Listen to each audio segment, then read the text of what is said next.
And next, we're going to get into the talk of the sports world today. And that is a surprise interview that we didn't know that we needed. And that is LeBron James having an absolutely unfiltered interview with Pat McAfee. The Lakers, they're in Indianapolis to take on the Pacers. LeBron was in town.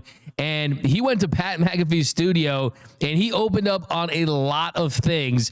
And the thing that is sparking the most interest, the thing that's going most viral right now is LeBron James's comments on Stephen A. Smith. And then in the last 30 minutes, we got Stephen A. Smith's response. So the feud is still on. LeBron versus Stephen A. is still alive. But we're going to start with what LeBron James had to say about the issues. And you're going to want to listen up to this because LeBron James, I mean, he was bringing it on Pat McAfee's show. Yep. Which leads obviously to you and Stephen A. Hey, legit, that feels like a moment that had been brewing for a long time. He's like on a Taylor Swift tour run right now. Oh, yeah. Yeah, we're watching it. Yep. We're all seeing it. Oh, yeah. You're seeing it as well. He literally, it started off with, I didn't want to address it. Yeah, sure. I didn't want to address it. I wasn't going to address it. But since the video came out, I feel the need to address it. Yeah, went viral. You would be not to talk about it. Are you kidding me? If there's one person that couldn't wait to the video to drop so you could address it, it's your ass. Like, seriously, it's, and like another, he completely like missed the whole point. The whole point. Never would I ever not allow people to talk about the sport, criticize players about what they do on the court. That is your job, to criticize or to, be in a position where, okay, if a guy's not performing, that is all part of the game. That's all part of the game. But when you take it and you get personal with it, it's my job to not only protect my damn household, but protect the players. And I think a lot of the media, including him, and I know he's gonna be happy as hell. He's gonna be smiling from ear to ear when he hears me talking about it again. Oh my God, he's gonna get home and grab some ice cream out of the fucking freezer and sit in his chair in his tighty whities on the couch. I hope at some point you two do get a chance. But you're right. Dude, relax, bro. Relax. Seriously. So first takeaway from this is, if you thought that little dust up that LeBron James had with Stephen A. Smith at the Laker game a few weeks ago was just a one-off thing where LeBron was just pissed about the whole Bronny thing and Stephen A. kind of questioning him as a dad, and that was it was isolated to that incident. No, you could hear it in LeBron's voice. He hates Stephen A. Smith. He's beyond upset with him. He thinks that what Stephen A. Smith has done, the narratives he's built in the media have really pissed off LeBron. And I also think from this, I'm taking away is LeBron is going to retire pretty soon because he does not give any Fs about how he's perceived, about how things will be received, about what he's saying. He's out there being himself. I saw another comment that was mentioned on the show where someone told LeBron that he has been in the league longer than he hasn't. If that isn't the ultimate flex, the ultimate testament to his longevity, I don't know what is. But first takeaway from just hearing what LeBron had to say is, this is not look, man, we had some words. You say something about my son and this and that. No, you go to war for your family. And they're at a point of no return. And the fact that LeBron has never, one thing I always loved about LeBron is Skip Bayless essentially made a secondary career off of hating on LeBron. LeBron didn't mention his name once. And he did that because he didn't respect him. He didn't mean anything to him. This is a different matter because Skip wasn't talking about Bronny.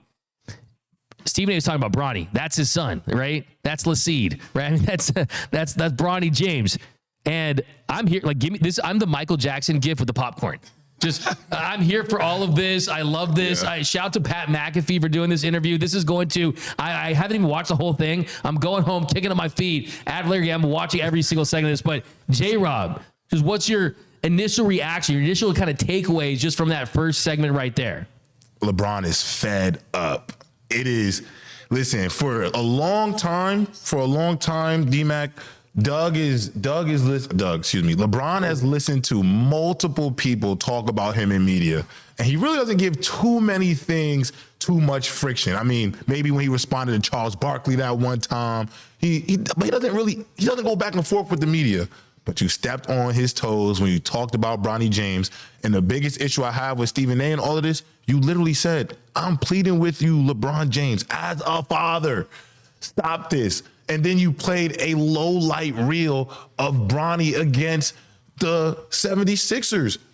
It got personal right there. So at this point, I mean, listen, I feel like LeBron is taking his lumps for 20 years. He's let everybody talk about him.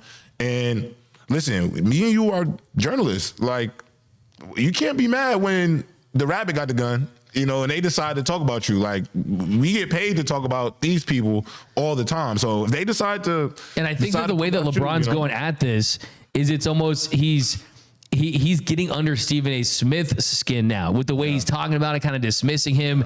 Kind of just, it kind of reminds me of just the way that guy, like it's like from Looney Tunes. I mean, what really pissed off Elmer Fudd wasn't when Bugs Bunny would fight back, it was when he would kiss him. Yeah. Right. And it feels like LeBron is out there just being jovial. And here's the thing too. It's like, hey, Stephen A. Smith, you got the biggest contract, right?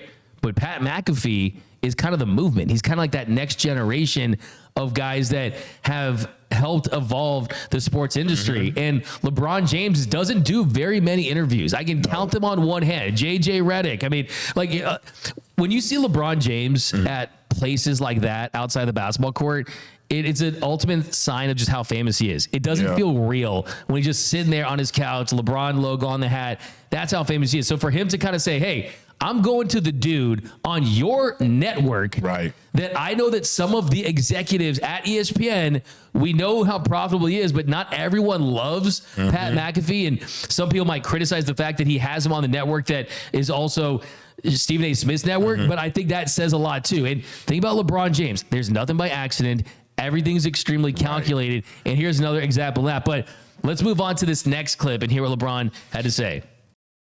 I see a lot of shit too. Like I seen Brian Windhorst on one of these shows not too long ago. Like a Wendy. Yeah, you played over high school. Wendy, you guys played together in high school. Yeah, right? He was on your high school. This guy was like, says he's like my fucking best friend. These guys are just weird. But oh. Well, I mean, this is how you talk to your real friends, right? This is how we talk when the cameras aren't rolling type of thing, but the cameras were rolling. And for Windhorst, man, he has made a career. He's literally written books. I read the Windhorst book about LeBron James, and they're from Ohio, and there was the connections to the high school and everything that he went through. So, I mean, for him to just call out Windhorst and act like, oh, he's weird, he's not my friend. I think this is LeBron versus the world. What's the phrase? Ohio versus the world, right? It's LeBron versus the world at this point, and he is not going to pull any punches. If you have his son's name coming out of your mouth, LeBron's going to check you, right? And I think what makes this so much better is this comes at the same time where Bronny's actually hooping. Yeah. He drops 39 points. He has 17 points in an NBA game. I mean, if this was coming on the heels of, oh, Bronny's not playing the G League, doesn't belong, there's not anyone out there that's not a hater that can say that Bronny doesn't at the very least belong in the G League. Right. And that he has had his moments in limited opportunities in the NBA. So I think that that's a part of the reason why LeBron's coming out right now, because he's saying, hey, Bronny, I got your back, and you could have got my back too by performing the way he did. Right. Yeah, I think you hit that smooth on the nose. But I also feel like LeBron is just at this point where, honestly, this kind of feels like the swan song. Like, if I'm about to be retired in 2 years, I'm gonna get my last, my just desserts at the end, And for Wendy, remember, Wendy pretty much said he signed to Nike to be like Michael Jordan.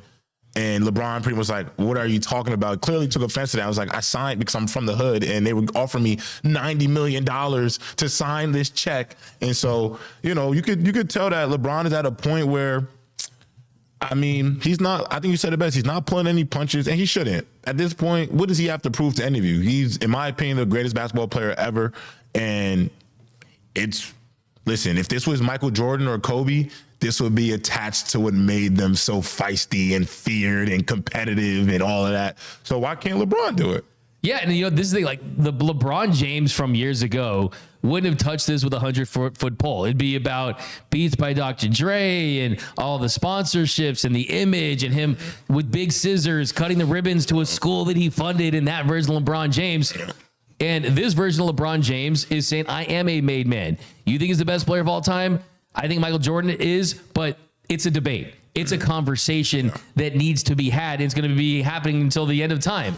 And I always say that you just want to be in the conversation. You're at the table. There's a table and there's two chairs. There's the Michael Jordan chair and the LeBron chair. And then Kareem and Shaq and Wilt and Duncan and Kobe and Bird and Magic, all those guys are at that other table. There's a table for two, and it's about MJ and LeBron. And he also talked about that. He talked about his relationship with Michael Jordan, and these things always fascinate me. I remember at the NBA 75 ceremony a few years back, that little interaction with LeBron and Michael Jordan, just like, dude, like these goats in the same building at the same time. Like it just doesn't feel real. Where he talked about his relationship, and man, he was candid. He said about Jordan that he kind of talked about Kobe. So let's do the whole thing back. He says, the funny thing is me and Kobe, I love when people call him Kobe. That's how you know you really know him. Yeah. The late, great Kobe, obviously, me and Kobe never had a relationship either. We weren't on the USA Olympic team. We had a great relationship there. The Olympic team in 08, the Olympic team in 12, but it was always competitive between us. We were always like, I was on the East Coast, he was on the West Coast, and it was like, hey, even though in 09 we didn't beat Orlando and didn't get an opportunity to play him in the finals, there was some competitive friction. And then he said that when it came to 2016, when Kobe retired and LeBron and the relationship with him kind of continued to evolve there, then the summer of 2018, when LeBron came out to LA, he said, that's when our relationship became really, really good. He welcomed me. He called me like, bro, anything you need in LA, I got you. You're a Laker now, your family. And we would have multiple conversations. Obviously, you guys saw him come into a lot of games. And when I passed him for the scoring record in Philly, he had a tweet out there like, keep on going, like keep transcending the game, keep going. And that S meant a lot to me. So we'll get to the Jordan stuff, but I do think the Cole Kobe thing was, look, I don't remember back in the day, there was the Kobe and LeBron puppet commercials. They were incredible, where he was eating the chips, the chocolate chip cookies, and that the funny thing was almost the same narrative. Like LeBron was the better player kind of, but Kobe had the rings. Travesty, we get to see them be in the finals, but those guys always had a sense of mutual respect for each other. I remember, I mean, of course, LeBron, he knew he was going to score 81 points, right? I mean, LeCap James knew that. So it's cool to hear him. I mean, just hear him talk about Kobe is really cool. But about Michael Jordan, he said that that Michael Jordan, James, they did come together, like I was talking about in the NBA 75th team. He said, that was dope. That's straight respect, admiration, and me for sure. I wear 23 because of MJ and the inspiration that he gave me as a kid in Akron, Ohio, who don't have much inspiration in your hometown. So, look, I mean, for a guy like LeBron James, growing up in Akron, going to St. Vincent St. Mary, not having pops around, having mom, having him at 16, you need dudes to look up to, man. Yeah. And even though he didn't have this close relationship where MJ and LeBron are texting each other like MJ and Kobe, the influence on MJ to LeBron early on is felt there. And it's kind of one of those small little dominoes. Like, do we have LeBron without MJ? I think maybe not, right? No, I agree. I think that's a great way to put it. I mean, listen, LeBron grew up with MJ posters in his room, and he's never denied it. I think people need to realize LeBron has never denied Jordan's influence on him. He even said in the interview that he literally wears 23 because of Mike. Like, you know what I'm saying? So it's a clear mutual respect between legends. Like it is. And I love the point that he made on the interview about how one of the reasons probably their relationship isn't as close, even though they have high respect for each other, is because one, he's still playing, and every time he's talked about, you just said, we're talking about that table. You know what I'm saying? And so I think when he's done, like I think that Jordan, I remember a few years ago, Jordan was asked who could beat you at one-on-one. And he said Kobe, because Kobe stole all of his moves, right? I think Michael Jordan was more likely to kind of stamp Kobe because he knows that no one's saying Kobe's better than him. Yeah. But with LeBron, he knows that people out there, J-Robs of the world, right, will say that LeBron is better than him. I mean, I think a couple years ago, LeBron, 2018 finals, right, and all of those finals where even though he didn't win, dropping 51, looked like the best player on the court, even though he's losing that Warriors team. hey, then what comes out? The Last Dance. It was like Michael Jordan wants to remind dudes who he was, and it's the competitiveness. I mean, to get back to what you were saying, he said about his relationship with him, as you just point out, is he said, I think it's because I'm still playing. And MJ, we all know MJ, even if you don't know him personally, he's one of the most ruthless competitors there is, and I'm done. And until I'm done, he doesn't have to look at me run up and down wearing number 23. And every time my name is mentioned, it's mentioned with his. A relationship will have to wait. So, I mean, man, I don't know, man. Just as like a lifelong fan of basketball, someone who's always loved this league. I mean, just to hear him say that and kind of really just admit that that's who he's chasing. There's one dude that he's chasing, and it's Michael Jeffrey Jordan. So maybe Michael Jordan sees this and reaches out, you know, like I think that Michael Jordan should reach out to LeBron James because he sees his son, I mean, get in trouble, right? And kind of having to deal with the expectations of being Michael Jordan's son. There's like only a couple people on this planet that are dealing with these level of expectations. And it'd be cool to have Michael Jordan reach out and just have some level of communication because those two, they're two of the greatest players ever. I mean, it's 1 and 2. That's it. So I think that I want to see someone come of this. Yeah, I want to see something come of it too. But I will say this, D-Mac, if Michael Jordan reaches out to LeBron and it is made public, Stephen A. Smith will be in shambles. For sure. Yeah, no. And Stephen, we did not forget about you, Karen A. Smith. I mean, Stephen A. Smith, right? We did not forget about you because this made me laugh. I mean, I don't have a clip of this, but as you point out to me before the show, Stephen A. Smith said he would swing back at LeBron. He would have been flying. I mean, he would have gone from crypto all the way to Inglewood to the Forum. And I mean, he would have been, I mean, come on now. I mean, like, what do you mean you would swing at him? It's like a Chihuahua trying to get at a Rottweiler, bro. Like, no. It's like, getting ridiculous. Why would you say that? Like, you know, like if it's a war of words, Stephen A. Smith, you're a heavyweight. You're Mike Tyson. Yeah. But, we've seen the clips of you boxing, my man. There's video footage of you doing that.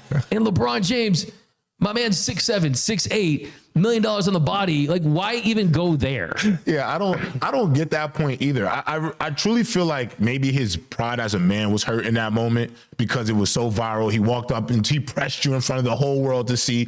So it seems like, honestly, D-Mac, Stephen A., and I say this with all due respect because Stephen A. is one of my idols. He's one of the reasons why I want to get into this industry. So I want to preface that first. But this easily looks like one of those situations where D-Mac, his pride is hurt.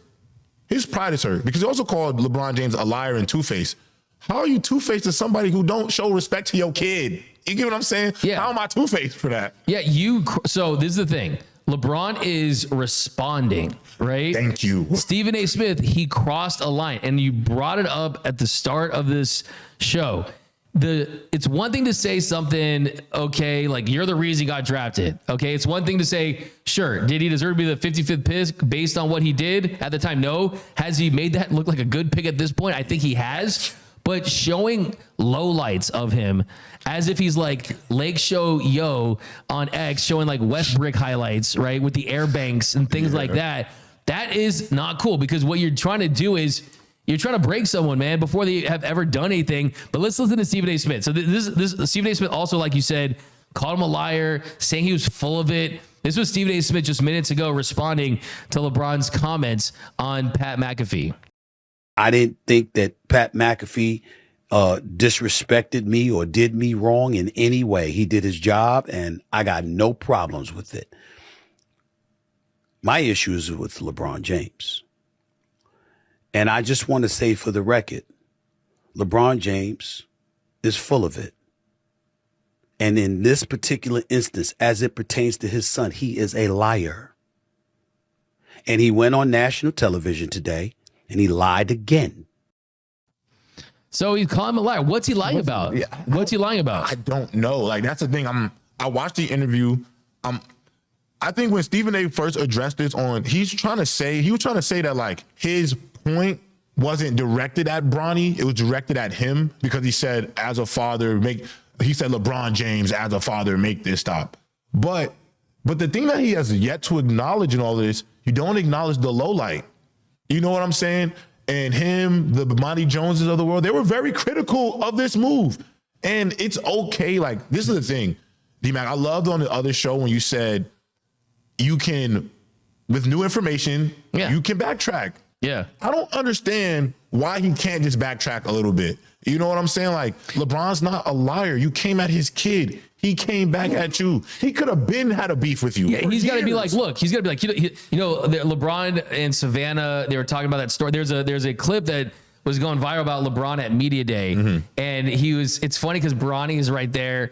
And LeBron's saying that, he was 6 years old and we saw him in the hoop and he went down the lane and he just dunked it. And I looked at Savannah and I said, this kid's special. This kid's different. And they look at Bronny just he's like, come on, Dad, like chill, or like you didn't say that. It was kind of classic LeBron. And Stephen A. Smith could take something like that and be like, bro, 39 points. I've seen a lot of players.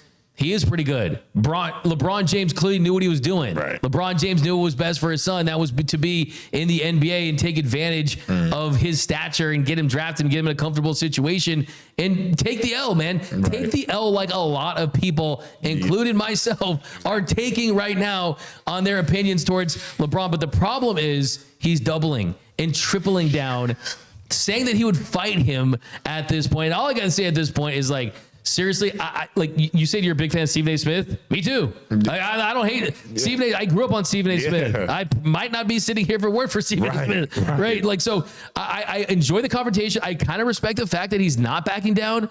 But, my favorite show of all time is The Wire. And the phrase is, if you come at the king, you best not miss. Yeah. And it feels like he's missing and we're going up against the king. And I just don't know how you can, if you're going kind of round by round. And it almost feels like when the Drake and Kendrick stuff was coming out, one diss track comes out, it was like, oh, how is Meet the Grams? Oh, how is this? Yeah. It's kind of like, oh, LeBron does this. He's winning now. Oh, Stephen A. Smith had 24 hours to respond. I think the thing is, you're always going to defend the player and the kid. Yes. And that's why you're going to side with LeBron this, because Stephen A. Smith looks like the petty one.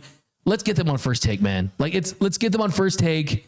Put the money to charity. The same Boys and Girls Club that got the money for the decision, have all that go to that, right? And let's have this going up, because this is what we're headed towards, right? I mean, and I thought the one thing that was corny too, I don't know if you noticed, but on First Take, they had mentioned like Mad Dog Ruth said LeBron wouldn't come and talk to him, and then he also said that Brian Windhorst said he probably wouldn't come talk to me either, and then Stephen A. Smith says, well, he would probably, somebody would get hurt or harmed if he had to come sit down and talk to me. Like he would like knock somebody over or something to get to him to speak to him. And I'm like, LeBron did not come at you violently when y'all had that confrontation.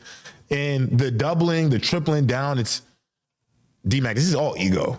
And you have to, this is when they say a man has pride from here to Hong Kong, bro. Yeah, that's a great way to put it. Because you bring up a great point, is that LeBron James, he is the GOAT or one of the GOATs in his profession. Yeah. Stephen A. Smith is the GOAT or one of the GOATs in his profession. Literally. You look at the new contract he signed, that's the standard, right? That's the benchmark for what a sports broadcaster can make in this profession. So a part of me is like, man, like for content, for this show, it's great for it. But I do think that you don't want this to fester. I do think, though, for LeBron, and I think kind of circling back here to being a Lakers fan, right? If you're a Lakers fan, you kind of love this. Yeah. Because when you're 40 and you've already won your championships, you've already cemented your legacy, you've won your MVPs, it's like, what else is there? Right? And now you have LeBron going for Jordan. You got him going for wanting to win a title with his son, potentially, right? Ken Griffey Jr., that never happened, right? So you can kind of one-up him there. And you just have a motivated LeBron James, because what would just be a beautiful thing is just to hear LeBron James have success and have to see Stephen A. Smith have to talk about that success. And I mean, wouldn't it be beautiful to see how somehow somebody got Max Kleber coming back, and you don't have a lot of G League games left. You never know what's going to happen. But can you imagine the look on Stephen A. Smith's face if they win the title? If they win the title and Bronny James is there, and imagine if he contributed in some capacity. Like, I mean, it gives you rooting interest. It easily gives you rooting interest, because everybody wants to see Stephen A.'s response to all of this. And truthfully, listen, I think Stephen A. is the GOAT of sports media, easily one of them. But D-Mac, they ain't taking some of the most popular songs to ever grace our airwaves. Oh my gosh. And turning them into LeBron James theme songs. LeBron. I saw there's a top 5 We could actually add it to this video. Yo, The top do need 5 to the add LeBron. that. So, I always think we should. Yeah, those are. we They should hit rank them. too. We should rank them up here, bro. We should go through them and rank them. But that's just my point to say, like, this is the magnitude of the guy that we're talking about. And I think for Stephen A., this is him. He might be heel John Cena right now. He's heel John Cena right now, for real. Like, he is. But without people actually liking him, I think people are upset with him right now and not really feeling it. And from the commentary I've seen on like social media, people are actually siding with LeBron and not really. For sure. And give Rich Paul and give Clutch and give Maverick and all these guys the credit for executing this the way they did, because they could have had an episode of The Shop. Yeah. They could have had a episode of any show that he wanted to be behind, but instead they went to Pat McAfee, and I think that is what blew this up. And also, anyone who is out there saying Pat McAfee was wrong or kind of wrong Stephen A. Smith, you tell anyone in sports media that you can have LeBron James on your show. Exactly. If you say no, you should retire and never talk sports ever again. Badge up. Yes. You do not deserve to do this anymore. Absolutely. And all of us who are watching you do and squander that opportunity, we loathe you. We loathe you. For sure. So Pat McAfee did his thing, man. He cooked it. But we'll continue to follow this. We will continue to monitor the Stephen A. Smith versus LeBron James saga. It is now officially a saga. And I think LeBron's up. I got LeBron up. I think for a minute there with Stephen A. Smith, looked like he was up. He talked a big game, and Bronny stepped up. LeBron stepped up, and LeBron wants that smoke. It might be LeBron at 5. Is it LeBron at 5? I mean, I think because of the Bronny, because Bronny. What does Stephen A. Smith need to do to force like a game 7? The only way he could force a game 7, honestly, if the Lakers lose in the first round of the playoffs. Yeah, so yeah, it's kind of out of his. He's gonna have to manifest it. And I agree. Disaster. Yeah, for sure. I think if LeBron stinks it up, the Lakers get swept. Yeah, I think that would be the way that Stephen A. Smith kind of seems like he's out on top. But also, like, just from like a verbal thing, I don't know, maybe come back with like examples of the capping or something like that. Exactly. Or no, if he got like Bryce or Bronny like turn on him or something and show up on the set with him and say his I don't know. Let me ask you this: what will happen if Bryce James starts going crazy at Arizona next year? I hope not. I don't like Arizona. Arizona Duke's going to be pretty lit. It's going to be lit. Oh, man. That's going to be I love Arizona this week. Go Cats. Go. Bear down. Bear down, baby. Caleb Love did look ready in that interview. Love. That interview, he looked ready. He said, we're going to prepare for him. I like that. We're going to be all right. They were trying to kind of do the Oregon SGA thing with the teammates behind him. I like that. I like that trend, by the way. I like that trend, too. But that's going to do it for this episode of The Big Lead. And if you haven't yet, guys, subscribe to the channel. And also, we're giving away a Luka Doncic jersey once we hit 2,000 subscribers. Comment Luka Magic down below, and you're eligible for the jersey. For myself, J-Rob, you can follow me, DMAC_LA. Subscribe to the channel. And until next time, I'm out.